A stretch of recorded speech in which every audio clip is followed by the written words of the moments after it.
सामान्य लोकांपर्यंत पोहोचण्यात आम्हाला अपयश येत आहे.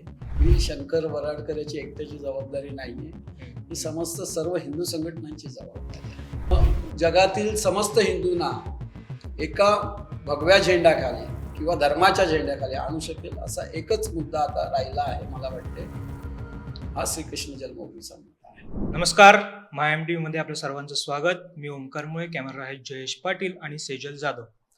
अयोध्या तो झाकी है, काशी मथुरा बाकी है या विधानाने गेल्या अनेक दशकांपासून करोडो हिंदूंच्या मनातील सुप्त भावनांच्या आणि सांस्कृतिक अस्मितेला जागृत ठेवलं. अयोध्येत प्रभू श्री रामांचं भव्य मंदिर साकारल्यानंतर आता अवघ्या जगाचं लक्ष लागलंय ते योगेश्वर भगवान श्रीकृष्ण नगरी मथुरेकडे. हा लढा गतिमान करण्यात आणि संपूर्ण हिंदुस्थानासह जगभरातील हिंदूंच्या भावनांना एकाच सूत्रात बांधण्यात श्रीकृष्ण जन्मभूमी संघर्ष न्यास अत्यंत मोलाची भूमिका बजावते. गेली 4 वर्ष अहोरात्र संपूर्ण देशाचा प्रवास करून मथुरेच्या मुक्तीसाठी कोट्यवधी लोकांपर्यंत पोहोचणारे आणि भव्य स्वाक्षरी अभियानाचे नेतृत्व करणारे व्यक्तिमत्व म्हणजे या न्यासाचे राष्ट्रीय संघटन महामंत्री शंकर वराडकरजी.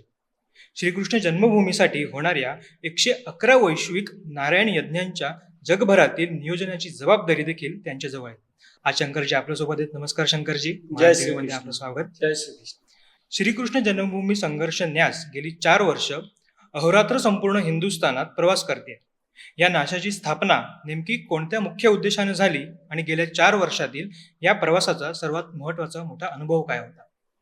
श्रीकृष्ण जन्मभूमी संघर्ष न्यास या संघटनेची स्थापना आदरणीय फलारी महाराज मथुराचे निवासी यांनी केलेली आहे. हा एक छोटासा ट्रस्ट होता आणि हा ट्रस्ट प्रयागराजच्या उच्च न्यायालयामध्ये कृष्ण जन्मभूमीच्या मुक्तीसाठी लढत होता. एक 4 वर्षापूर्वी यांचा माझ्याशी एका दैविक कारणामुळे संपर्क झाला आणि त्यांनी सुरुवातीला ह्या मुद्द्याबद्दल माझ्याशी बोलणी केली आणि मला त्यांनी मला आमंत्रित केलं की शंकर जी आप इस कार्य में शामिल होके लोगों तक ये मुद्दा लेके जाओ. मग आपण सर्वांनी मिळून म्हणजे त्यानंतर एक संघटन बनवण्याचा विचार करण्यात आला की फक्त कोर्टामध्ये लढून किंवा हा मुद्दा लवकर निकाली लागणार नाही, त्याच्यामुळे मग ह्या संघटनेची रचना करण्यात आली, ज्याचे मला संघटनेची जबाबदारी देण्यात आली राष्ट्रीय संघटन महामंत्री म्हणून. आज संघटनेचा डाटा तर आम्ही ठेवत नाही, पण अंदाजे 4 करोड लोक या संघटनेशी जोडले गेलेले आहेत. आणि जो आपण म्हणताय स्वाक्षरी अभियान, 60 लाख स्वाक्षऱ्यांचा डाटा आतापर्यंत काल रात्रीपर्यंत माझ्याकडे होता, जो आम्ही 16 फेब्रुवारीला चालू केला आहे. आणि सर्वात महत्वाचा मुद्दा म्हणजे फक्त हिंदुस्थानात नव्हे तर संपूर्ण विश्वामध्ये हे स्वाक्षरी अभियान चालू आहे. अच्छा. America, Nepal, Canada, Australia, New Zealand, जिथे जिथे आम्हाला शक्य आहे आणि जिथे जिथे श्रीकृष्णाचे भक्त आणि हिंदू समाज राहत आहे तिथे तिथे आम्ही हा स्वाक्षरी अभियानाचा मुद्दा रेटून नेत आहोत. कारण श्रीकृष्ण भगवंत हे फक्त हिंदुस्थानातील हिंदूंचे दैवत नाही आहे आणि त्यांच्या भूमीशी जी भावना जोडली गेलेली आहे ही अखंड विश्वातील हिंदूंची भावना आहे. अच्छा. मग परदेशात तिथल्या स्थानिकांचा, तिथल्या लोकांचा याला कशा पद्धतीने सहभाग आहे? बघा, परदेशामध्ये जे इथून स्थलांतरित जाऊन तिथे स्थायिक झालेले आहेत किंवा जे काही टेम्पररी कामासाठी तिथे विजावरती आहेत, ती लोक याच्यासाठी सहभागी आहेत. त्याच्यामध्ये परिवारातील पण काही सदस्य आहेत, काही धार्मिक संघटनाची, जे हिंदूंची संघटना आहेत, हिंदुत्ववादाच्या संघटना आहेत, ज्या धार्मिक संघटना आहेत त्या देखील तिथे हे कार्य करत आहेत. नाव घेणे योग्य होणार नाही, कारण तिथे ह्या गोष्टींसाठी फार रिस्ट्रिक्शन आहे. जसे हिंदुस्थानमध्ये आपल्या सरकारची अनुमती आहे तशी परदेशामध्ये या गोष्टींसाठी अजून सहजासहजी अनुमती नाही आणि हा थोडासा कायदेशीर भाग होतो. त्याच्यामुळे मी त्या संघटनांची नाव घेऊ इच्छित नाही, उगाच त्यांना त्या गोष्टींचा त्रास होईल. कोर्टातील न्यायालयीन लढाई आणि प्रत्यक्ष ग्राउंड लेव्हलवर जेव्हा जन आंदोलन उभं करणं, या दोन्ही आघाड्यांवर एकाच वेळी लढताना न्यासाला कोणत्या मुख्य आव्हानांना सामोरं जावं लागतं? बघा, या हिंदुस्थानामध्ये आज अशी परिस्थिती आहे, ती चांगली म्हणा की वाईट म्हणा, की आज नाक्या नाक्यावर संघटना निघाल्या आहेत. हम्म. गल्लोगल्ली संघटना आहेत, राज्यात संघटना आहेत. प्रत्येक जण वेगवेगळा इश्यू घेऊन लढत आहेत. अडचणी तर पुष्कळ आहेत, पण मुख्य अडचण एकच आहे की प्रत्येक संघटना त्यांच्या एका रेषेच्या बाहेर जात नाही. हम्म. त्यांच्या अध्यक्षाने दिलेली रेष असते किंवा त्यांच्या संघटनेचं जे काही असते, त्यांच्या बॉडीने किंवा कोर कमिटीने जी रेष लाईन आखून दिलेली असते त्या लाईनच्या बाहेर जात नाही. श्रीकृष्ण जन्मभूमी संघर्ष न्यास एक ट्रस्ट आहे आणि संघटना आम्ही जी बनवतो आहोत ती कायमस्वरूपी असेलच असं नाही. बघा, निरोप पोचवण्याची व्यवस्था करण्यासाठी ही संघटना आम्ही बनवतो. जरी 4 करोड लोक असतील तरी त्यातील एकाही व्यक्तीची अपेक्षा अशी नसेल की मला आमदार व्हायचंय, खासदार व्हायचंय, आणखी काय व्हायचंय. आणि संघटनेची ही रचना जी आहे ती फक्त निरोप पोचवण्यासाठी आम्ही करत आहोत. नाहीतर प्रत्येक वेळी प्रवास करताना मला अशा प्रेस कॉन्फरन्स घेऊन प्रत्येकाला बोलवावं लागेल. आणि ही कायमस्वरूपी नाहीये. जोपर्यंत श्रीकृष्ण जन्मभूमी मुक्त होत नाही तोपर्यंत आम्ही ही निरोप पोचवण्याची व्यवस्था करू. आणि त्यानंतर मी सर्वांना या संघटनेतील लोकांना आवाहन करेन की त्यांनी आपापल्या मातृ संघटनेमध्ये जावे. म्हणजे समाजासोबत जेव्हा तुम्ही सक्रिय होत आहेत, समाजाबरोबर काम करतायत, समाजाला घेऊन काम करतायत आणि त्यावेळेस कुठे ना कुठेतरी विरोध सुद्धा येतच असेल, तर मग अशा आव्हानांना तुम्ही कसं बघता किंवा अशा आव्हानांना तुम्ही काय सांगा? बघा, विरोध असा अजूनपर्यंत तरी तसा कडवा विरोध झालेला नाहीये. एक झाला होता छोटा मोठा, पण ते आमचीच माणसं होती, त्यांची आम्ही समजूत काढली, समजवलं. आणि त्यावेळी प्रशासनाने देखील आम्हाला चांगल्या प्रकारे मदत केली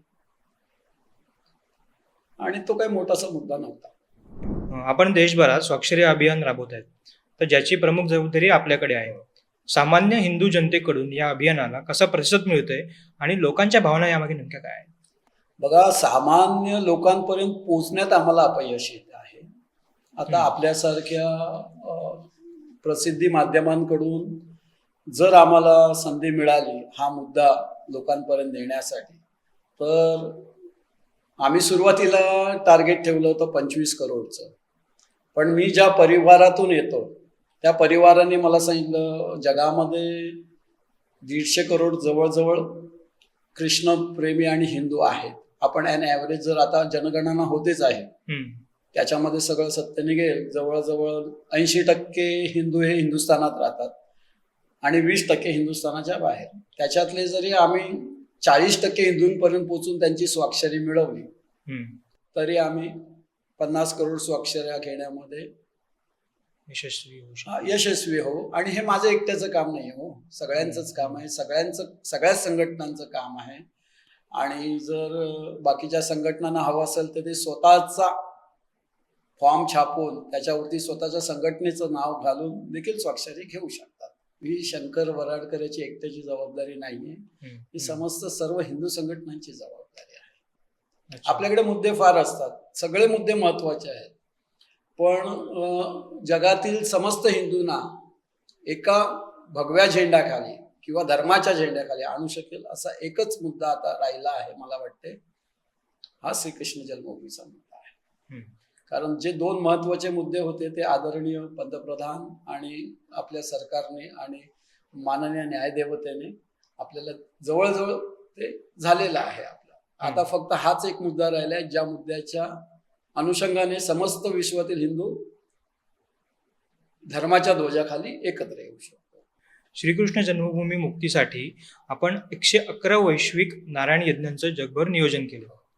या विशेष उपक्रमाच्या माध्यमातून परदेशातील हिंदूंपर्यंत हा मुद्दा पोहोचवण्यात कितपत यश आले असं आपल्याला वाटतं? बघा, जो पहिला यज्ञ आम्ही केला ना कृष्ण जन्मभूमीच्या मुक्तीसाठी, तो मथुरेमध्ये झाला आणि तो अमेरिकेतील अनिवासी भारतीयांनी येऊन इथे केला की आम्ही कृष्ण जन्मभूमीच्या मुक्तीसाठी आम्ही इथे येऊन हा यज्ञ करणार आहोत.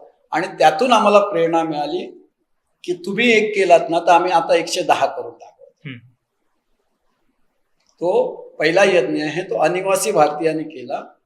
मग अमेरिकेतून येऊन त्यांनी गेल्या नोव्हेंबरमध्ये मथुरेमध्ये केला. दुसरा यज्ञ प्रयागराजला झाला. तिसरा यज्ञ आपला वरळीला महात्मा गांधी मैदान म्हणून आहे तिथे केला. चौथा यज्ञ आपला नंदुरबारमध्ये झाला. आता दक्षिणेमध्ये 11 यज्ञ ह्या वर्षामध्ये होत आहेत, उत्तरेमध्ये देखील होत आहेत आणि हे सगळे यज्ञ आम्ही 2 वर्षामध्ये पूर्ण करू. हा जो कुंभमेळा आपला नाशिकचा येतो आहे ना, त्याच्या समाप्तीच्या आधी आम्ही हे सगळे यज्ञ पूर्ण करू. अयोध्या तो झाकी है, काशी मथुरा बाकी है, अशी घोषणा अनेक दशकांपासून दिली जाते. श्रीराम जन्मभूमी मुक्ती आंदोलनाचा इतिहास पाहता मथुरा मुक्तीसाठी तशाच प्रकारचा तीव्र संघर्ष करावा लागेल असं तुम्हाला वाटतं का? ही आजची परिस्थिती पाहिली तर बघा, तीव्र संघर्ष करायची आवश्यकता पडणार नाही, कारण देशामध्ये जवळजवळ 80 ठिकाणी 80% आपल्या विचारांचे सरकार आहे. आणि त्या सरकारने जर मनावर घेतले, मला वाटते आणखी 3 वर्ष तरी आपल्या त्या सरकारांची मुदत आहे. त्या सरकारने जर मनावर घेतले आणि जनतेने मनावर घेतले आणि आदरणीय कोर्टासमोर आपली बाजू मांडली आणि लोकांच्या भावना जर कोर्टापर्यंत पोहोचवल्या स्वाक्षरीच्या माध्यमातून, धार्मिक कार्यक्रमातून, हा मुद्दा व्हायला प्रखर व्हायची मला नाही वाटत आवश्यकता पडेल. श्रीराम जन्मभूमी आंदोलनाच्या वेळी देशातील राजकीय आणि सामाजिक परिस्थिती वेगळी होती. आजच्या बदललेल्या राजकीय आणि सामाजिक वातावरणात श्रीकृष्ण जन्मभूमीचा हा लढा लढताना रणनीतीमध्ये काय बदल करावे लागले आहेत का?